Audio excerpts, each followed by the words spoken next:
Organ में अलग अलग ऑर्गेनिज्म में अलग अलग तरीके का एक्सक्रीटरी ऑर्गन होता है। क्लियर? तो हमने आपसे ये बताया था कि सारे फाइलम के बारे में हमें जानकारी होनी चाहिए और हर एक फाइलम के पास किस तरीके का हमारे पास क्या है एक्सक्रीटरी ऑर्गन है, इसको हमें देखना है। क्लियर? तो हमने ये कहा कि फर्स्ट फाइलम से लेकर के कब से, अगर हमने ये कहा कि पहले फाइलम से लेकर के कब तक, फोर्थ फाइलम तक, और उसके बाद उड़ करके जाना है कहाँ पे बताइए, 10th फाइलम पर। ठीक है?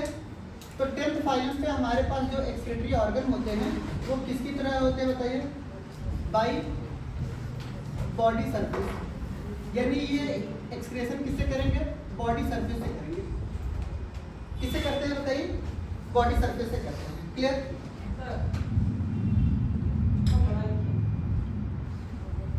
ये तो पहले से तो बड़े लिखा है ना, और बड़ा लिखते हैं।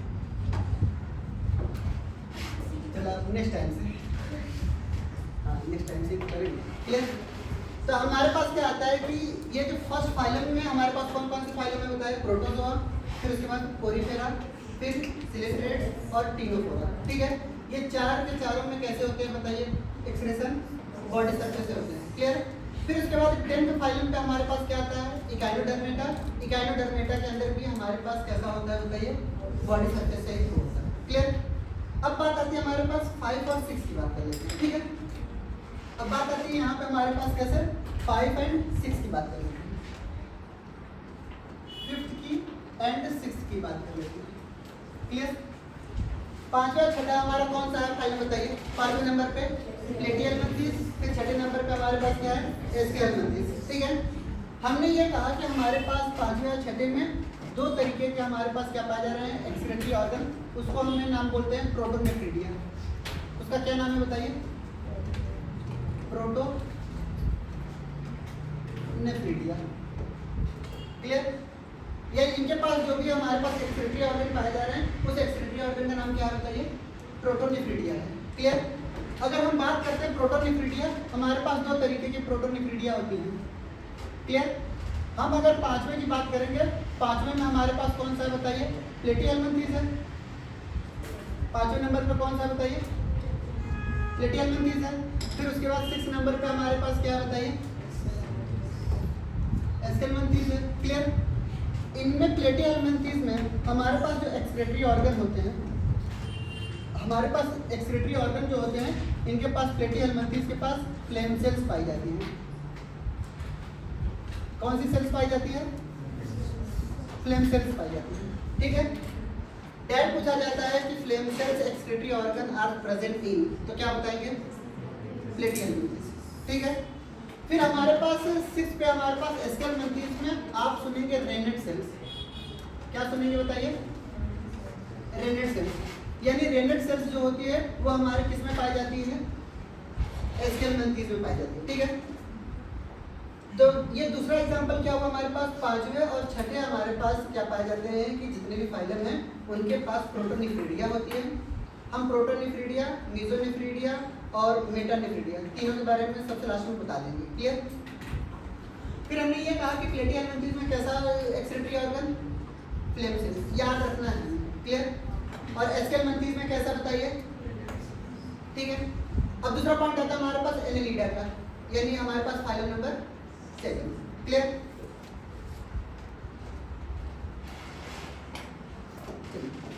अब हमारे पास क्या आता है, 7th की बात कर लेते हैं।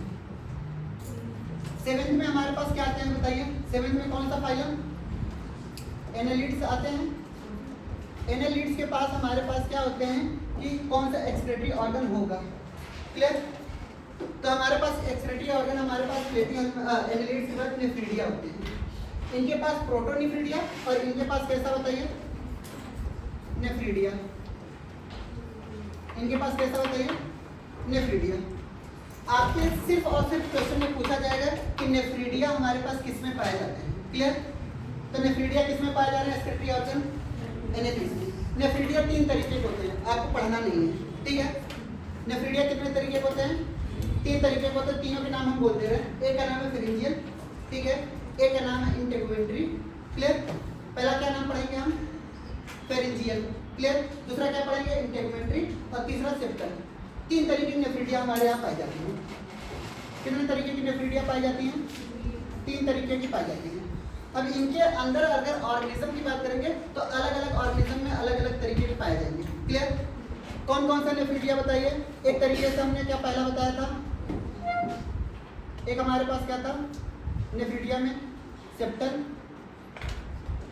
एक हमारे पास क्या है सेप्टल, एक हमारे पास क्या है इंटेगुमेंट्री,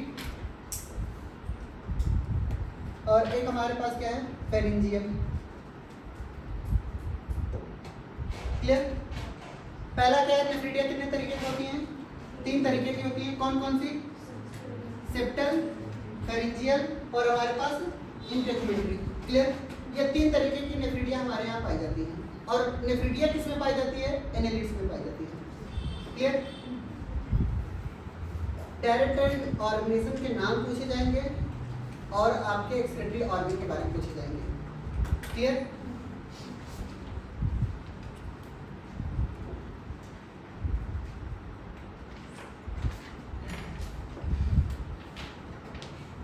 हो गया? अब हम जो 8वां फाइलम है उसको छोड़ रहे हैं। 8वां फाइलम आर्थ्रोपोडा का है। क्लियर? उसको छोड़ रहे हैं। अब पहले हम मोलस्का के बारे में जिक्र करेंगे। ठीक है? तो हमारे पास जो 9th वाला फाइलम है, 9th फाइलम, 9th वाला फाइलम का नाम क्या है बताइए?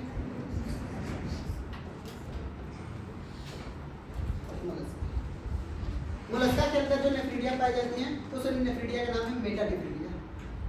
कैसा नेफ्रीडिया? मेटानेफ्रीडिया। तो हमारे मोलस्का के अंदर कैसे एक्सक्रीटरी ऑर्गन पाए जा रहे हैं बताइए? एक्सक्रीटरी ऑर्गन इनके अंदर क्या पाए जाते हैं? मेटानेफ्रीडिया पाई जाती हैं। इनके अंदर एक्सक्रीटरी ऑर्गन कौन सा पाया जाता है बताइए? मेटानेफ्रीडिया पाई जाती है। कैसा ऑर्गन पाया जाता है? मेटानेफ्रीडिया। इनके एक्सक्रीटरी ऑर्गन का नाम बता दें। इनके एक्सक्रीटरी ऑर्गन का नाम है ऑर्गन ऑफ बुजेनस। कभी नाम सुना है? PYQ में सुना है। ठीक है? जब एनिमल किंगडम पढ़ोगे तो आपको ये जिक्र आएगा। इनके एक्सक्रीटरी ऑर्गन का नाम क्या है बताइए? Organ of Bojanus. बुजेनस। ठीक है? ये सब एनसीईआरटी में दिए हैं।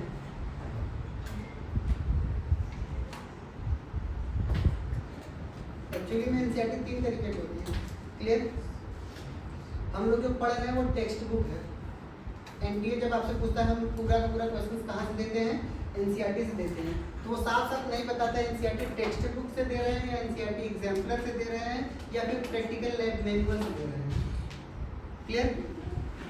तो तीनों हमारे पास जो बोर्ड के एग्जाम आते हैं वो तीनों चीज़ें एक साथ होती हैं। तो तीनों से क्वेश्चन उठने के चांसेस होते हैं। हाँ, मैक्सिमम क्वेश्चन कहाँ से उठते हैं? हमारे एनसीईआरटी टेक्स्ट बुक से उठते हैं। और कई सारे मैक्सिमम टीचर टेक्स्ट बुक पढ़ा करके अपने आप को योद्धा मानते हैं कि देखो हम NCERT line by line arrangement by line पढ़ेंगे। आपको ये याद रखना है एनसीईआरटी में 3 बुक रिलीज होती है। एनसीईआरटी एग्जाम्पलर को भी हमें ध्यान में रखना है। क्लियर? और प्रैक्टिकल की जो लैब मैनुअल होती है वहाँ से भी क्वेश्चन आते हैं। क्लियर? तो हमारे पास क्या आता है कि 7वें नंबर पे हमारे पास क्या आया? एनालिडा। एनालिडा का हमारे पास क्या बताया? Excretory organ nephridia. नेफ्रीडिया में कितने तरीके की नेफ्रीडिया? सेप्टल और कौन से? फेरिंजियल और कौन से? इंटेगुमेंट्री। क्लियर? फिर अगर हमने आपसे बोला मोलस्का के बारे में बताइए, तो मोलस्का के बारे में आपने क्या बताया? मेटानेफ्रीडिया। और उसका क्या नाम था बताइए? Organ of Bojanus. क्लियर? अब बात आती है किसकी बात कर लेते हैं? आर्थ्रोपोडा की बात कर लेते हैं। ठीक है? अब 8th वाले की बात कर लेते हैं। 8th में हमारे पास क्या था? आर्थ्रोपोडा।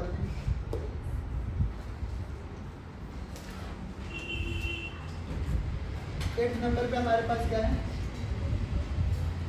आर्थ्रोपोडा है। क्लियर? आर्थ्रोपोड के पास हमारे पास क्या पाए जाते हैं? 3 तरीके के हमारे पास क्या पाए जाते हैं कि एक्सक्रीटरी ऑर्गन पाए जाते हैं। क्लियर? एक है ग्रीन ग्लैंड, एक हमारे पास कॉक्सल ग्लैंड, एक है हमारे पास मेलनिजियम ट्यूब्यूल। क्लियर? यानी कौन कौन से बताइए इनके पास एक्सक्रीटरी ऑर्गन? इनके पास एक्सक्रीटरी ऑर्गन कौन कौन से? एक हमारे पास कैसे? ग्रीन ग्लैंड, और एक हमारे पास कैसे टॉक्सल ग्लैंड, और एक हमारे पास कैसे मालपीजियन टिश्यू।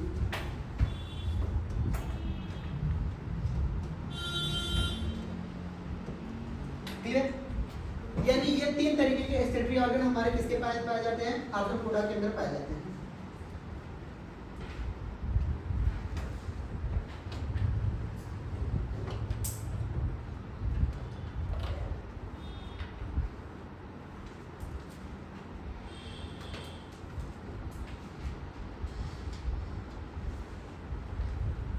हो गया?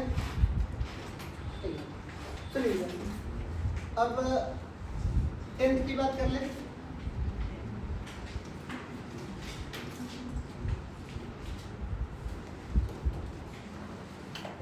की बात कर ले।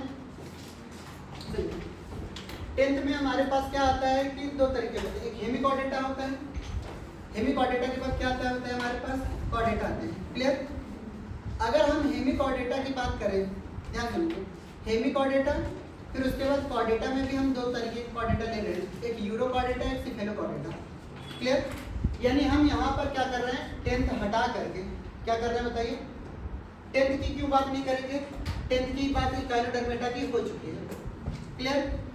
अरे क्या 10th की बात नहीं किया था, 10th में इकाइनोडर्मेटा था कभी भी? चलिए इकाइनोडर्मेटा की बात बताइए क्या था, बॉडी सरफेस हो चुकी है ना, बॉडी सरफेस की बात हो चुकी है। क्लियर? अब बात आती है हमारे पास क्या 11, 12, ठीक है, 11, 12 हम गोली मारी, हम डायरेक्ट इस पे बात करते हैं। 12 में भी दो आएंगे ना, यूरोकॉर्डेटा और सिफेलोकॉर्डेटा, हम तीनों के एक साथ लिख रहे हैं। एक हमारे पास क्या है बताइए, हेमिकॉर्डेटा, एक हमारे पास क्या है यूरोकॉर्डेटा, और एक हमारे पास क्या है सिफेलोकॉर्डेटा, सिफेलोकॉर्डेटा।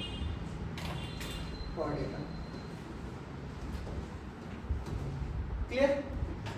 तो हमारे पास सिफेलोकॉर्डेटा, यूरोकॉर्डेटा और हेमिकॉर्डेटा। हेमिकॉर्डेटा में आपने देखा होगा कि एक प्रोबोसिस ग्लैंड पाई जाती थी, ग्लॉसस वगैरह, एग्जांपल याद आ रहा है? नहीं याद आ रहा है, ठीक है। तो यहाँ पे हमारे पास एक्सक्रीटरी ऑर्गन के नाम हमें याद रखने हैं। क्लियर? कौन कौन से नाम याद रखने हैं बताइए, इनके एक्सक्रीटरी ऑर्गन के नाम चलिए बताइए। चलिए इनके एक्सक्रीटरी ऑर्गन के नाम, हेमिकॉर्डेटा में प्रोबोसिस ग्लैंड, कौन सी ग्लैंड बताइए, प्रोबोसिस ग्लैंड।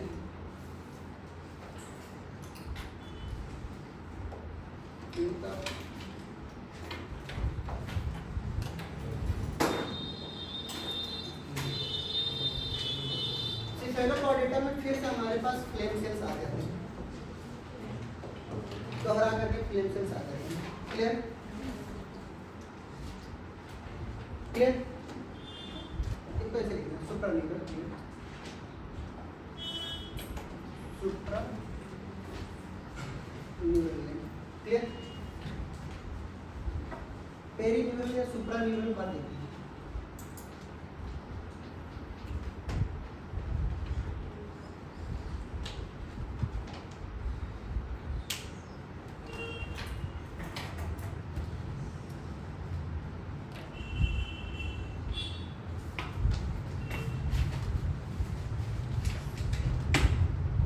आपसे उठने वाले जितने भी क्वेश्चन थे, ठीक है, ये सब इसी में से पूछ लेंगे एक्सक्रीटरी ऑर्गन। क्लियर? अब सुनिए, एनिमल किंगडम के बारे में, सारे फाइलम के बारे में आप पढ़ेंगे तो एक्सक्रेशन वहाँ पे दिख जाएगा आपको कहाँ से क्या हो रहा है। ठीक है, जैसे सबके बारे में, सब ऑर्गेनिज्म के बारे में कुछ न कुछ लाइन लिखी रहती है ना, सेम यही बात एक्सक्रेशन के बारे में। अगर आपने क्या पढ़ा है, एनेलिडा पढ़ा है, तो ये वर्ड आप जरूर देखेंगे। ठीक है, एक्सक्रेशन। अगर आपने क्या क्या मोलस्का पढ़ा है तो मेटानेफ्रिडिया जरूर पढ़ेंगे। क्लियर? और अगर आपने क्या पढ़ा है, हेमिकॉर्डेटा पढ़े हैं, तो एक्सक्रेशन इन्हीं के थ्रू होगा, आप जरूर पढ़ेंगे। क्लियर?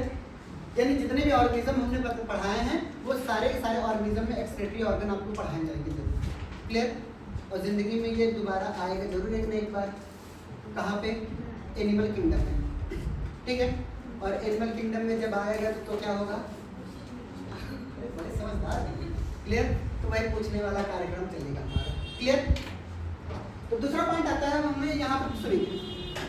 अब एक भाई साहब कह रहे थे कि सर वो समझा दीजिए, कहीं पे एक्वेटिक लिखा हुआ है, कहीं पे एंटामीबा हिस्टोलिटिका लिखा गया है, वो सब क्या है? नोट डाल करके याद रख लीजिए। यहाँ तक भाई जितने भी ऑर्गेनिज्म अगर मरीन में पाए जाते हैं, एक्वेटिक में पाए जाते हैं, चाहे सलाइन वाटर किसी भी वाटर में पाए जा रहे हैं, सब के सब एक्वेटिक एनिमल्स कैसे होंगे? सब के सब एक्वेटिक एनिमल्स कैसे होंगे? अमोनोटेलिक होंगे, सारे के सारे एनिमल्स। क्लियर? अब ये देख लीजिए वो ऑर्गेनिज्म कहाँ पे पाए जा रहे हैं, चाहे वो पोरीफेरा हो चाहे कोई भी हो, ठीक है, वो कोई फर्क नहीं पड़ता। क्लियर? अगर हमने यहाँ पे भी पढ़ाया है बॉडी सरफेस से, अब यहाँ पोरीफेरा में वगैरह हम बोल रहे हैं ये एक्सक्लूसिव मरीन है या फिर इंक्लूसिव मरीन है या फिर मोस्टली मरीन है, चाहे जैसा भी एक्वेटिक है, सब के सब कैसे होंगे बताइए? सब के सब कैसे होंगे? सब के सब अमोनोटेलिक। समझ में आई बात? अब यहाँ पे जितने भी ऑर्गेनिज्म मैं पढ़ाऊँ आपसे, मैं बोलूँ अगर ये एनेलिड्स की ही मैं बात कर लेता हूँ, ठीक है, एक एनेलिडा की ही बात कर लेते हैं। अगर हम एनेलिडा की बात कर रहे हैं, एनेलिडा में हमारे पास वहाँ पे कुछ लिखा गया है कि कुछ एनेलिड्स ऐसे होते हैं जो एक्वेटिक होते हैं और जो कुछ ऐसे होते हैं जहाँ पे लैंड एरियाज में पाए जाते हैं, ठीक है। तो यानी ऐसे एनेलिड्स जो हमारे पास लैंड एरिया में पाई जा रही हैं और कुछ एक्वेटिक पाई जा रही हैं, अगर लैंड एरिया में पाई जा रही हैं तो क्या होगा बताइए? यूरिया, ठीक है। और अगर एक्वेटिक है तो अमोनिया। समझ रहे बात हमारी? यानी हम चाहे जो भी एग्जाम्पल चाहे जहां से उठाएंगे, आपको सिर्फ और सिर्फ यही बात याद रखना है कि एक्वेटिक जहां पे भी दिख जाए, इवन यहाँ तक कि एक्वेटिक आर्थ्रोपोड भी दिख जाए, एनसीईआरटी में लिखा है एक्वेटिक आर्थ्रोपोडा भी हमारे पास क्या करते हैं, ये अमोनोटेलिक होते हैं। नौ तो एनसीईआरटी पढ़ेंगे, ठीक है। कहीं पे भी एक्वेटिक टर्म आ रहा है, सब के सब कैसे होंगे बताइए? यानी सिलिएटेड अगर प्रोटोजोआ में अगर हमने देखा, ठीक है, सिलिएटेड प्रोटोजोआ में जब प्रोटिस्टा पढ़ रहे थे वहां पे भी आप देखोगे कि ये क्या होता है, मरीन होते हैं। क्लियर? तो वो कैसे होंगे? एंड अमीबा हिस्टोलिटिका के ऊपर लिखा गया डायरेक्ट साफ साफ ये मरीन है, तो क्या समझेंगे आप? क्या समझेंगे? अमोनोटेलिक है। समझ में बात? यानी नोट डाल करके हमें यही बात हमेशा याद रखनी है, दिमाग डाल करके क्या याद रखनी है कि जितने भी ऑल एक्वेटिक एनिमल्स हैं, चाहे वो डिपेंड नहीं करता आर्थ्रोपोडा, मोलस्का, इकानाडर्मेटा, हेमिकोटिडा, कुछ भी है, ठीक है, अगर पानी में पाए जा रहे हैं तो क्या होंगे?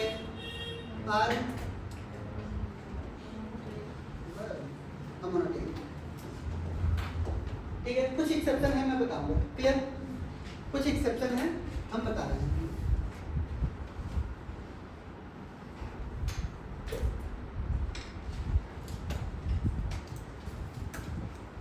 क्लियर?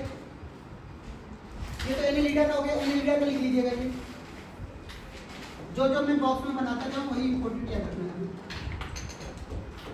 एनेलिड्स में जो हमारे लैंड एरिया में पाए जा रहे हैं वो क्या है बताइए? यूरिया एक्सक्रीट आउट कर रहे हैं, और हमारे पास जो एक्वेटिक है वो कैसे बताइए? एक्वेटिक है तो कैसे? अमोनिया।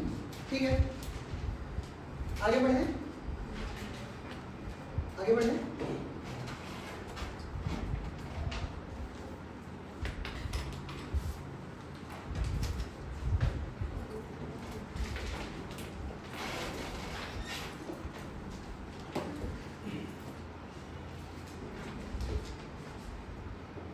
आगे देखते हैं,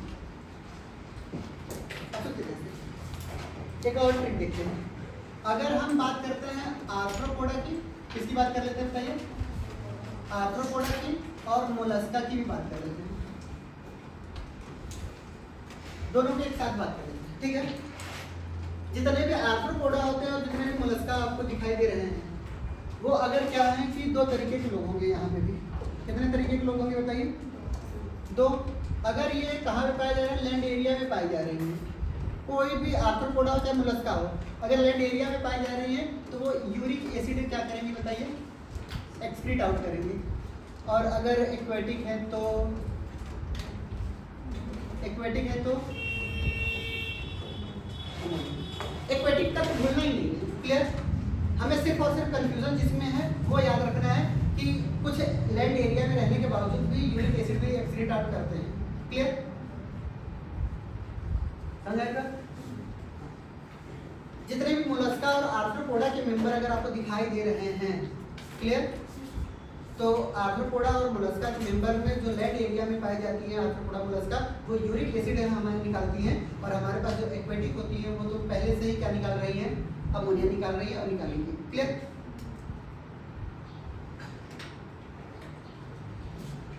नेक्स्ट पढ़ें।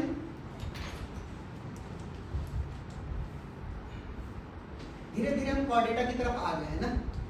अब कॉर्डेटा में भी आपने देखा होगा क्लास सब क्लास दिखा गए हैं, ठीक है। कॉर्डेटा का एक क्लास है साइक्लोस्टोमेटा, ठीक है, एनिमल किंगडम में। साइक्लोस्टोमेटा कहाँ पे पाई जा रही है पहले ये देखिए, ठीक है। साइक्लोस्टोमेटा के बारे में लिखा है कि ये कहाँ पे पाई जाती है, एक्वेटिक में। क्लियर? ये दिखा क्लियर। यहाँ पे देखते हैं तो क्लास में हमारे पास यहाँ पे दिया गया है कि ये जो बातें बताई जा रही हैं। क्लियर?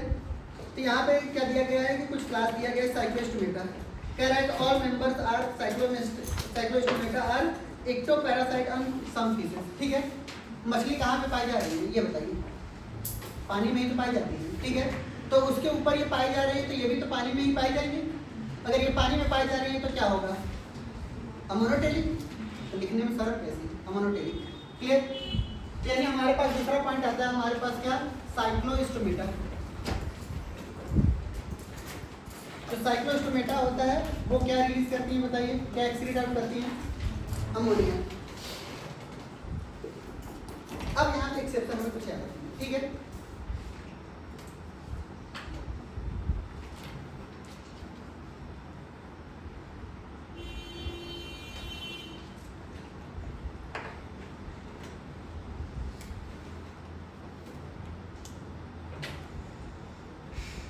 बताया एक्सेप्शन।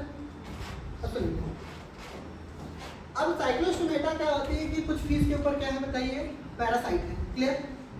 अब ये डिपेंड करता है कौन सी फीस है, बोनी फीस है, कार्टिलेजिनस फीस है। क्लियर? अगर हमारे पास क्या बोला कि कभी भी आपको दिखे कार्टिलेजिनस फीस, क्या दिखे बताइए, कार्टिलेजिनस फीस। तो कार्टिलेजिनस फीस में हमेशा याद रखना है हमें, ये यूरिया निकालती है, यही एक्सेप्शन था, ठीक है। कार्टिलेजिनस फीस कैसा होता है बताइए, यूरिया एक्सक्रीट आउट करती है। जबकि अगर हम बात करते हैं बोनी फिश की, किसकी बात करते हैं, बोनी फिश की बात कर लें, चाहे हम टेडपोल लार्वा की बात कर लें, ये दोनों के दोनों तो एक्वेटिक ही हैं। क्लियर? और ये एक्वेटिक होने के साथ साथ क्या करती हैं, ये अमोनिया निकालती हैं। अमोनिया के साथ साथ एक ये हमारे पास क्या है कि और सब्सटेंस है, वो हम क्या बोलते हैं, इसका पूरा नाम है ट्राइमिथाइल अमीनो ऑक्साइड।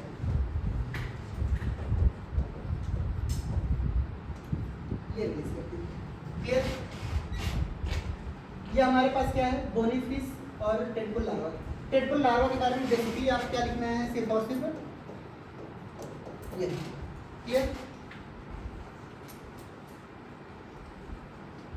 टेडपोल के लिए अलग से लिख दीजिएगा। क्लियर? नहीं तो कई बार हम लोग ऐसा सोचते हैं कि क्या ये भी रिलीज करता है, क्या नहीं, ठीक है। टेडपोल लार्वा कहाँ पे पाए जाते हैं, एक्वेटिक होते हैं। और ये कैसे एक्सक्रीशन करते हैं, किस तरीके का एक्सक्रीशन, अमोनोटेलिक।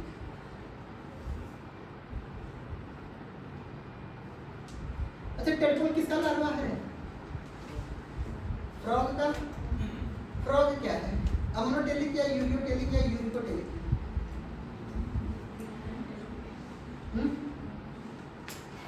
चलिए। फ्रॉग हमारा क्या है, ये तो कैसा लार्वा है बताइए, ये टेडपोल लार्वा कैसा है बताइए, एम्फीबियंस का लार्वा है। अगर हम एडल्ट एम्फीबियंस की बात करें, यही अगर एडल्ट में कन्वर्ट हो गया, किसमें कन्वर्ट हो गया बताइए, एडल्ट एम्फीबियंस हो गए, तो ये क्या करेंगे, यूरिया निकालने लगेंगे, क्योंकि अब धरती पे भी तो जाना है इनको। क्लियर? तो इनका एक्सक्रीशन कैसा होता है बताइए, यूरियोटेलिक।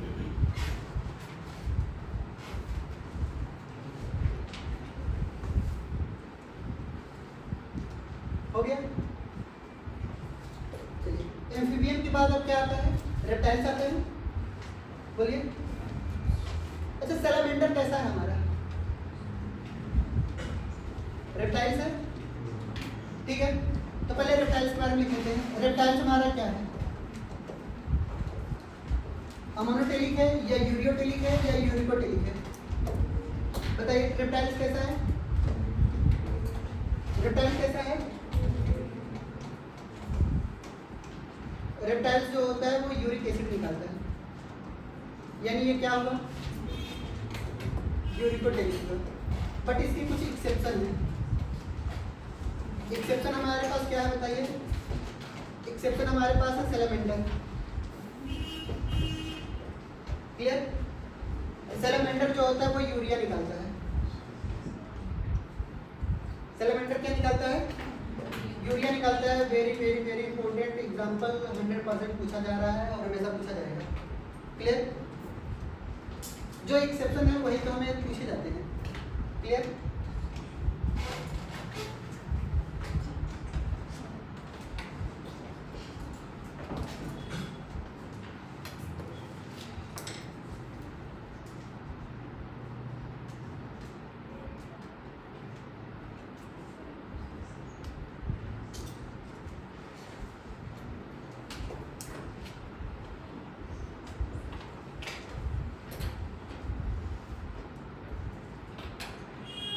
हो गया? और एक देखिए, दो ही तो बच्चे हैं, दिमाग पगला गया। पहली बार खर्च हो रहा है ना, तकलीफ होगा ही होगा। दूसरा आता है हमारे पास एबीस यानी बर्ड्स। ठीक है? बर्ड्स कैसे हैं बताइए? यूरिक एसिड करते हैं, ये यूरिकोटेलिक हो जाएंगे। क्लियर? अब हमारे पास क्या आता है? मैमल्स। मैमल्स तो पता है ना, यूरिया। क्लियर? अब सुनिए, एनसीईआरटी आप पढ़ेंगे, अब सब कुछ क्लियर हो जाएगा आपको क्या पूछ सकते हैं। क्लियर? सारे एक्सक्रीटरी ऑर्गन आपको जिंदगी में जितने भी पूछे जाते थे वो बता दिए। अब हमने आपसे बोला था कि अमोनोटेलिक, यूरियोटेलिक और यूरिकोटेलिक में एग्जाम्पल में दो लाइन छोड़ने के लिए, एक लाइन छोड़ने के लिए बोला था ना। तो देखिए, अब करना क्या है कि एनसीईआरटी से वो एग्जाम्पल लिखेंगे। किससे एग्जाम्पल लिखेंगे? एनसीईआरटी से वो एग्जाम्पल लिखेंगे। आपको समझ में आ जाएगा, डायरेक्ट बोलेगा कि all aquatic animals are ammonotelic. ठीक है? चाहे वो एक्वेटिक आर्थ्रोपोड हो चाहे कोई भी हो। क्लियर? आप एग्जाम्पल देखेंगे तो मैं पढ़ करके सुना दे रहा हूँ। लाइए, आपके एनसीईआरटी में ये लिखा है, ध्यान सुनते हैं। कह रहा है कि the process of excreting ammonia is ammonotelic. Example में दिया है मेनी बोनी फिशेस। अब बोनी फिश कहाँ लिखा था हमें बताइए? Bony fish. ठीक है? बोनी फिश कैसा है बताइए? हमारे पास अमोनोटेलिक है। ठीक है? इसके अलावा एक एक्सक्रीटरी सब्सटेंस और निकालता है, उसके बारे में एनसीईआरटी ने जिक्र नहीं किया है। दूसरा पॉइंट इन्होंने ये लिखा है कि एक्वेटिक एम्फीबियंस। एक्वेटिक एम्फीबियंस या टेडपोड क्या है हमारे लिए? एक्वेटिक एम्फीबियंस ही तो है। ठीक है? टेडपोड मेरे लिए क्या है बताइए? एक्वेटिक एम्फीबियंस है। एडल्ट एम्फीबियंस क्या है बताइए हमारे लिए? Adult amphibians urea. क्लियर? दूसरा पॉइंट दिया है and aquatic insect. Aquatic insect में जहाँ पे हमने आर्थ्रोपोडा और मोलस्का को एक साथ लिखवाया था, तो एक्वेटिक आर्थ्रोपोडा में क्या लिखवाया था? एक्वेटिक आर्थ्रोपोडा आगे लिखा गया। अरे ये सामने तो है, आर्थ्रोपोडा हो चाहे मोलस्का हो। ठीक है? अगर एक्वेटिक है तो अब हम लोग आप समझ में एनसीईआरटी? अरे बोलिए। दूसरा पॉइंट फिर कह रहा है कि ये nature ammonia is readily soluble in is generally excreted by diffusion across the body surface through the gill surface। ये सारे surfaces as a ammonium है। ये बातें तो लिखवा दी हमने। फिर उसके बाद इन्होंने ये लिखा है कि kidney do not play any significant role in its removal। Clear? फिर उसके बाद कह रहा है कि terrestrial adaptation necessity to the production of lesser toxic nitrogenous waste। यानी हमने ये कहा कि जब हम अमोनोटेलिक से यानी एक्वेटिक से कहाँ पे आ रहे थे बताइए? टेरेस्ट्रियल रीजन पे आए थे, तो हमने अडॉप्ट किया। क्लियर? क्या अडॉप्ट किया कि हमारे पास ये जो ऑर्गेनिज्म है अब पानी के तो नज़दीक है नहीं हम, तब ये सोचते हैं कि पानी जो अमोनिया बन रहा है हमारे बॉडी के अंदर, अब उसको एक्सीट आउट करने के लिए मुझे लार्ज अमाउंट में वाटर चाहिए। अब तो पानी से मैं तो दूर भाग रहा हूँ ना, तो भगवान ने हमें क्या दिया? लीवर दिया। लीवर ने क्या किया? अमोनिया को किस में कन्वर्ट किया? यूरिया में। किसके थ्रू? ऑर्गेनिक साइकिल के थ्रू। ठीक है, और वो साइकिल के थ्रू यूरिया में कन्वर्ट हो जाती है, जो कि बहुत ही लेस टॉक्सिक है। क्लियर? अब एनसीईआरटी समझ में आ रही है। दूसरा पॉइंट इन्होंने ये लिखा है कि हमारे पास वो नाइट्रोजनस वेस्ट को कहाँ पे यूरिया और यूरिक एसिड में कन्वर्ट किया for the conservation of water. साफ साफ लिखा कंजर्वेशन ऑफ वाटर। समझ आ रही बात?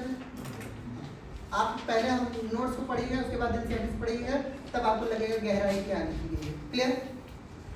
दूसरा पॉइंट आता है हमारे पास mammals and many terrestrial amphibians and marine fishes mainly excrete क्या यूरिया। ठीक है, आप देखेंगे जहाँ पे हमने यूरिया लिखवाया है, यानी ये कार्टिलेजिनस फिश के बारे में। ठीक है, कार्टिलेजिनस फिश में हमने जहाँ लिखवाया तो कार्टिलेजिनस फिश के ब्रैकेट में आप देखेंगे तो मरीन एक्सक्लूसिव मरीन लिखा होगा। ठीक है, जब भी आप कोऑर्डिनेट्स पढ़ते हैं तो वहाँ पे जब क्लास आती है तो क्लास में जहाँ पे कार्टिलेजिनस फिश लिखा होगा वहाँ पे एक्सक्लूसिव मरीन लिखा होगा। क्लियर? इसलिए मैंने यहाँ पे क्या लिखवाया है, ये यूरिया। समझ आई बात? दूसरा पॉइंट आता है हमारे पास मरीन फिशेस एक्सक्रीट क्या करती है, यूरिया। फिर उसके बाद एक्वेटिक है हमारे पास क्या है, टेरेस्ट्रियल एम्फीबियंस। टेरेस्ट्रियल एम्फीबियंस तो हमारे पास यही लिखाया है। क्लियर? एडल्ट एम्फीबियंस क्या है, टेरेस्ट्रियल एम्फीबियंस है। फिर कह रहा है कि ammonia produced by metabolism is converted into urea in the liver of these animals and release into the blood. ठीक है, यानी अमोनिया जो हो रहा है हमारे एनिमल्स के अंदर वो कन्वर्ट हो रहा है किसमें बताइए, यूरिया में। क्लियर? किसके थ्रू, मेटाबॉलिज्म के थ्रू। उस मेटाबॉलिज्म का नाम क्या है, ऑर्निथिन साइकिल। भूलना नहीं है, बार बार याद दिला रहा हूँ। ठीक है, फिर कह रहा है कि फिर ये एक्सक्रीट आउट करता है किसके, किडनी के थ्रू। फिर कह रहा है कि सम अमाउंट ऑफ यूरिया में बी रिटेन, ठीक है, इन द किडनी मैट्रिक्स। ये मैं आपको बाद में समझाऊंगा। कुछ अमाउंट ऑफ यूरिया जो होती है वो बची रह जाती है हमारे बॉडी के अंदर। क्लियर? हमने क्या बोला, सम अमाउंट ऑफ हमारे पास यूरिया हमेशा किडनी मैट्रिक्स में प्रेजेंट रहती है। पेज नंबर 296 पे लिखा गया होगा। क्लियर? खोल करके देख लीजिएगा, एक यहाँ पे डायग्राम बनाया है, ध्यान देखिए। क्लियर? यहाँ पे डायग्राम दिया है, यहाँ पे किडनी मैट्रिक्स में यूरिया लिखा है। क्लियर? हाँ वही पेज नंबर 295 296 दोनों में लिखा है। क्लियर? तो यहाँ पे दिया होगा कि यूरिया जो है किडनी मैट्रिक्स में हमेशा प्रेजेंट रहती है। क्लियर? क्यों? मेंटेन बनाए रखने के लिए, ऑस्मोलैरिटी को मेंटेन बनाए रखने के लिए। क्लियर? ये जब आएगा तो वो तो पढ़ाएंगे। क्लियर? फिर उसके बाद इन्होंने ये लिखा है कि हमारे पास कुछ ऑर्गेनिज्म वो मेंटेन कर रहा है क्या, डिजायर्ड ऑस्मोलैरिटी। फिर reptiles, birds and land snails and insect, clear, excrete nitrogenous waste as uric acid in the form of pellet या पेस्ट फॉर्म में। ठीक है, with the minimum loss of water and we are called, क्या कहते हैं इसको हम, यूरिकोटेंट कहते हैं। क्लियर? यानी और पानी बचा रहे हैं हम लोग। क्लियर? और पानी बचा करके किस में यूज करते हैं हम, एनर्जी के फॉर्म में यूज करते हैं। ठीक है, हमने एनर्जी बचाया और वही एनर्जी क्या करती है, उड़ने के काम आती है बर्ड्स वगैरह के। क्लियर? फिर उसके बाद यहाँ पे दिया गया है, ध्यान सुनिए, कह रहा है कि अगर हम सर्वे करें कुछ एनिमल्स किंगडम का, क्या करें बताइए, एनिमल किंगडम का सर्वे करें। अभी आधे घंटे से क्या कर रहे थे, अभी आधे घंटे, पिछले आधे घंटे से क्या कर रहे थे बताइए, सर्वे ही तो कर रहे थे। पूरा का पूरा एनिमल किंगडम ही तो सर्वे कर डाला, पूरा का पूरा पोरीफेरा से लेकर के प्रोटोजोआ से लेकर के पूरा का पूरा किंगडम फाइलम बताया। फिर हर एक के बारे में क्या क्या लिखा गया है आप लाइन बाय लाइन पढ़ेंगे, जो चीजें मैंने लिखवाई वही लिखा है, पढ़ करके सुना दे। सुनिए, कह रहा है कि अगर हम सर्वे करें एनिमल किंगडम का, present in a variety of excretory structure in most of the invertebrates these structure are simple tubular form whereas a vertebrate have complex tubular form called as kidney. इससे पहले tubular वाला जो form है, ये पढ़ने से पहले हमने आपसे कहा था कि प्रोटोनेफ्रीडिया, मीजोनेफ्रीडिया, मेटानेफ्रीडिया के बारे में मैं बता दूं ना, वही बताना भूल गया, इसके बिना मैं कैसे पढ़ूंगा। क्लियर? सुन लीजिए, सुन लीजिए। अब हमारे पास क्या आता है कि 3 तरीके के हमें नेफ्रीडिया पढ़ना है। एक हमारे पास प्रोटोनेफ्रीडिया, क्लियर, एक मीजोनेफ्रीडिया और एक हमारे पास मेटानेफ्रीडिया। समझा है? Protonephridia, meso, meta. ध्यान सुनिए, बेसिक ट्रिक्स ध्यान रखिए। अगर कोई भी, ये हमारी किडनी है, ध्यान सुनिए, ये हमारी क्या है, किडनी है।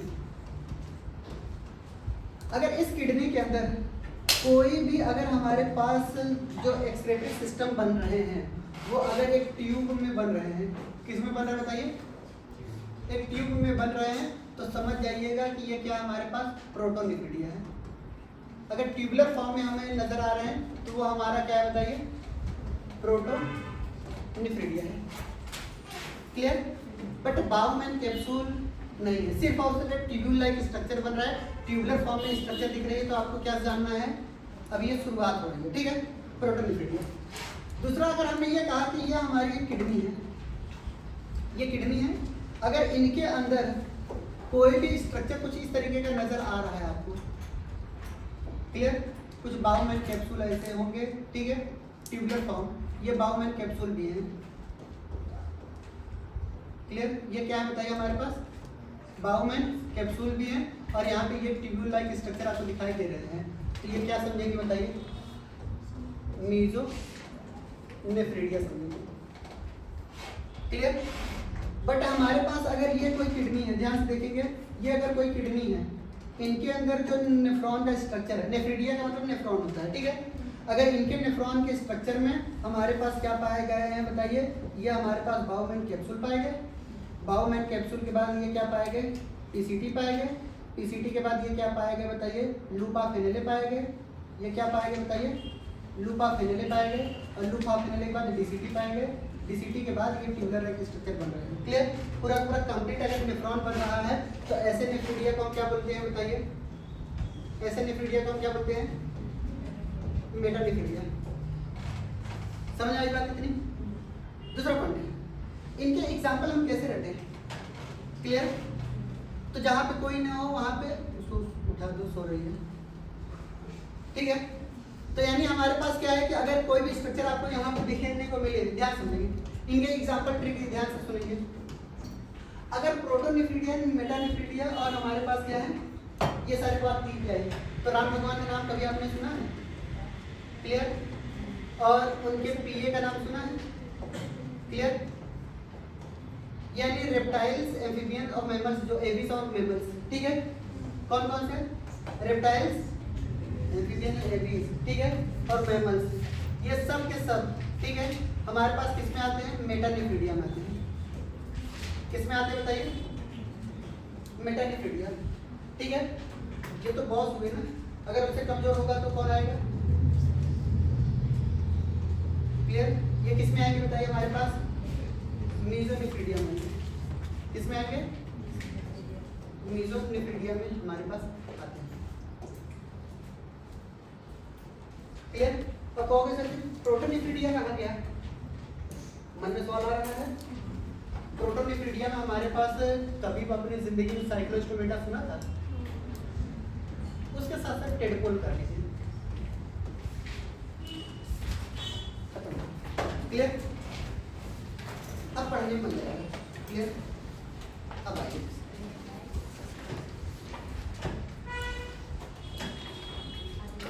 हाँ, रेप्टाइल्स, एविस, रेप्टाइल्स में एविस बर्ड्स आते हैं ना, और मैमल्स,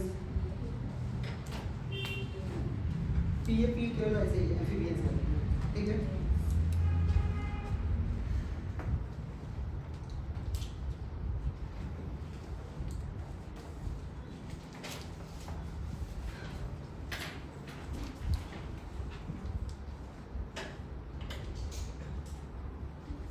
आपने जहाँ पे ग्रीन ग्लैंड लिखा था, ठीक है, ग्रीन ग्लैंड के दो नाम और हैं, antennal gland and maxillary gland, ठीक है। ग्रीन ग्लैंड के दो नाम और हैं, कौन कौन से, एंटेनल ग्लैंड और maxillary gland. But green gland वो फेमस है, क्लियर? एनसीईआरटी ने एंटेनल ग्लैंड को भी लिख दिया है। ग्रीन ग्लैंड का दूसरा नाम क्या है बताइए, ग्रीन ग्लैंड का दूसरा नाम एंटेनल, ठीक है, या फिर इसी को क्या बोलते हैं, मैक्सिलरी ग्लैंड। फेमस क्या है, किससे बताइए, ग्रीन ग्लैंड, क्लियर?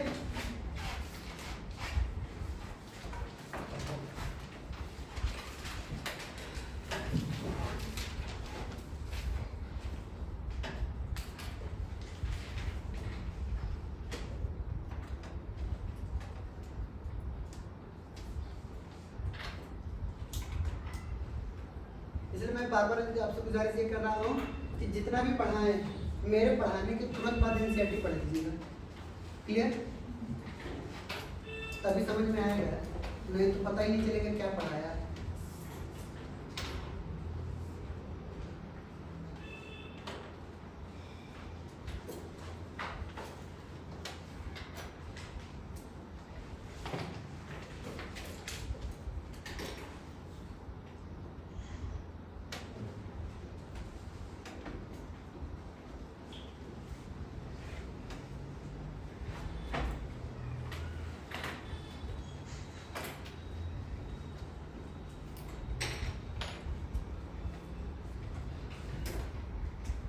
यानी ये इवोल्यूशन भी बता रहा है हमें, क्या बता रहा है? सबसे पहले क्या बना था? प्रोटोनेफ्रिडिया के बाद मीजोनेफ्रिडिया, मीजोनेफ्रिडिया के बाद क्या बना था बताइए? मेटानेफ्रिडिया। क्लियर?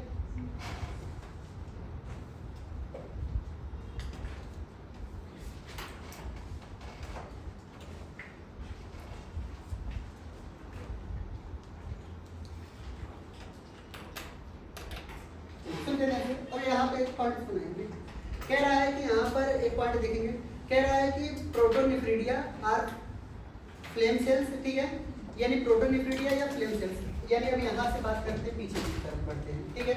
अब यहाँ से देखिए, कह रहा है कि प्रोटोनेफ्रिडिया या flame cells are excretory structure in platyhelminthes. Clear? Platyhelminthes में किसका स्ट्रक्चर बताइए? प्रोटोनेफ्रिडिया। अगर प्रोटोनेफ्रिडिया में भी अगर पूछेंगे तो कौन सा? Flame cells. क्लियर? फिर उसके बाद इन्होंने ये लिखा है कि प्लेटफॉर्म उनका एग्जांपल लिखा गया है, और रोटिफर्स और सम एनिलिड्स एंड सिफेलोपॉडिका, ठीक है, एम्फिओक्सस, ये सारे एग्जांपल इनके याद रखने हैं। क्लियर? तो एग्जांपल आप जब मैं एनिमल किंगडम पढ़ाऊंगा तब आपको समझ में आएगा। क्लियर? हमने तो बहुत ही कम पढ़ाया है सब चीज़, एनसीईआरटी में से ज़्यादा नहीं किया है। आपको लग रहा होगा सर ने बहुत ज़्यादा पढ़ा दिया है, सर ने ज़्यादा नहीं पढ़ाया है, जहाँ से आप पढ़ करके आए हैं वहाँ पर ये पढ़ाया ही नहीं है। क्लियर? वो डायरेक्ट ह्यूमन फिजियोलॉजी के नाम पर आते हैं, तो मोनोटेलिक, यूनिकोटेलिक, यूनिकोटेलिक पढ़ाने के बाद तुरंत ह्यूमन एक्सक्रीटरी सिस्टम पे आ जाते हैं। क्लियर? ये लाइन स्किप ही कर देते हैं। क्लियर? तो वो ये मान के चलते हैं कि मैं एनिमल किंगडम पढ़ाऊंगा तो ये पढ़ाया जाएगा। क्लियर? लेकिन हम मान के चलते हैं कि आपने पढ़ा है। क्लियर? क्यों? एनिमल किंगडम क्या है? 4th चैप्टर है, जबकि ये कौन सा चैप्टर है? 17 या 18 है। क्लियर? 18 चैप्टर है, सोचिए तो वाकई में पढ़ करके आए होंगे तभी 18 पे आए ना, भले ही पढ़ाया जा रहा पहले ह्यूमन फिजियोलॉजी। क्लियर? कहीं ना कहीं तो पढ़ करके आए होंगे ना।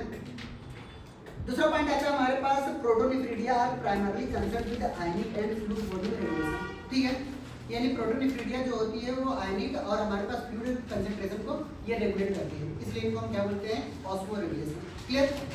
फिर उसके बाद यह दिया है nephridia are the tubular structure in earthworm and other annelids. अगर एनिलिड्स की बात करेंगे तो नेफ्रिडिया का जिक्र कर दिया इसमें। क्लियर? और यहाँ पे नेफ्रिडिया के बारे में क्या लिखा है? ये ट्यूबुलर स्ट्रक्चर किसका? अर्थवॉर्म और अदर एनिलिड्स। अदर एनिलिड्स में हमारे पास सेप्टल, इंटेगुमेंट्री और फेरेंजियल, 3 तरीके का नेफ्रिडिया हमने बताया। क्लियर? फिर कह रहा है कि nephridia help to remove nitrogenous waste and maintain a fluid and ionic balance, ठीक है, सब के सब आयनिक बैलेंस और हमारे पास फ्लूइड मेंटेन करने में लगे हुए हैं। फिर उसके बाद आता है Malpighian tubule are the excretory structure of the most of the insect including cockroach. Clear? तो हमने यहाँ पे जो कॉकरोच के बारे में बताया था, कहाँ गया? आर्थ्रोपोडा कहाँ पढ़ाया? आर्थ्रोपोडा यहाँ पढ़ाया, ठीक है। तो यहाँ मेलपिजियन ट्यूब्यूल किसके में पाया जाता है बताइए? कॉकरोच में, ठीक है। इनका नाम ये कुकरेचा, इनका पूरा नाम क्या है? कुकरेचा। कुकरेचा कोई भी हमारे पास ये बायोलॉजिकल नेम जो होती है वो लैटिन टर्म से आई है या फिर ग्रीक वर्ड से आई आती है ना। एक ऐसी है कि कॉकरोच एक ऐसी टर्म है जो स्पेनिश टर्म है। कैसी टर्म है? हाँ, ये स्पेनिश टर्म है। क्लियर? इसमें कॉकरोच को ही हम क्या बोलते हैं? कॉकरेचा बोलते हैं। क्लियर? दूसरा पॉइंट आता है हमारे पास क्या? यहाँ पे मेलपिजियन ट्यूब्यूल पाया जा रहा है नाइट्रोजनल वेस्ट को मेंटेन कर रिमूव करने के लिए और ऑस्मो रेगुलेशन को मेंटेन करने के लिए। कह रहा है कि एंटेनल ग्लैंड या फिर हम कह सकते हैं green gland perform excretory function in crustacean like prawn, ठीक है। यानी हमारे पास क्या है कि जितने भी आपको दिखाई दे रहे हैं कौन से एंटेनल ग्लैंड या ग्रीन ग्लैंड, ये किस में पाए जा रहे हैं बताइए? ये किस में पाए जा रहे हैं? प्रॉन के स्ट्रक्चर में पाए जा रहे हैं, यानी क्रस्टेशियन में पाए जा रहे हैं। क्लियर?